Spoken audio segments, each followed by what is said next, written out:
Twists and turns, topsy-turvy, back and forth. Any one of these phrases captures the politics of the government closure and the debt ceiling debate in Washington, D.C. The U.S. is closing in on a deadline just 2 days away now when America could run out of money to pay its bills. Ebru's Kyle Schmoyer joins us live from the nation's capital with the down-to-the-minute details. Kyle.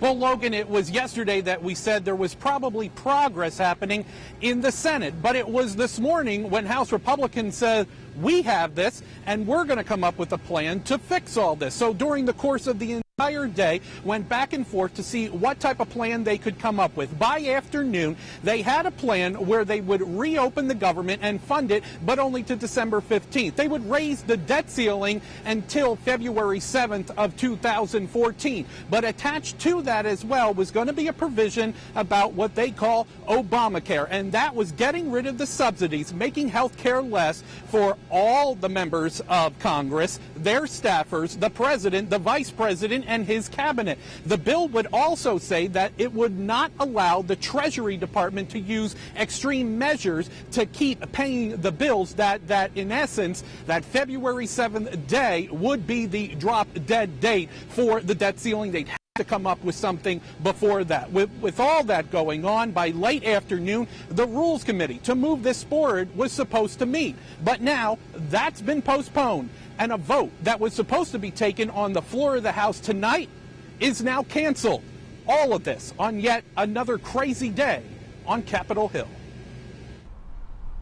A wild day on Capitol Hill Tuesday as lawmakers scramble to end the now 15-day government shutdown and avoid potential government default on Thursday. I have made clear for months and months that the idea of default is wrong, and we shouldn't get anywhere close to it.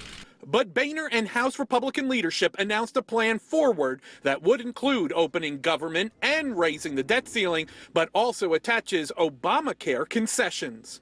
There are a lot of opinions about what direction to go. There have been no decisions about what exactly we will do. But we're going to continue to work with our members on both sides of the aisle to try to make sure that there's no issue of default and to get our government reopened.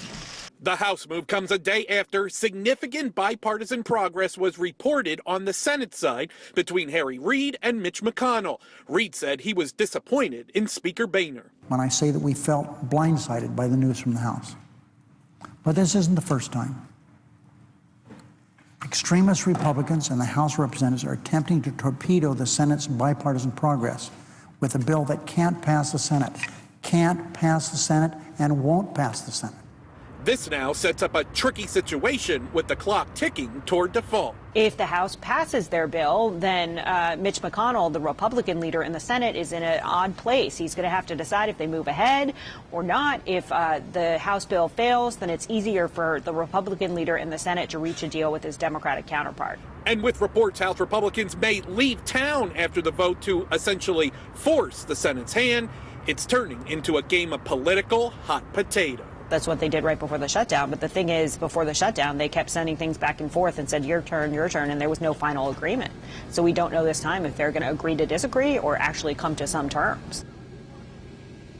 And now with this late-breaking news that the House is not going to be moving forward with a vote this evening, maybe what the congressional editor for Politico there had that discussion with me this afternoon, maybe this now does shift back to the Senate and those negotiations between Harry Reid and Mitch McConnell. One thing I wanted to leave you with tonight, Logan, here is that research poll, Pew Research, out today with a poll saying the country's basically split. 52% think Obama and Congress will come up with something here to avoid default this Thursday. But 44% say they don't think it's going to happen. So even the country is pretty much split on this issue.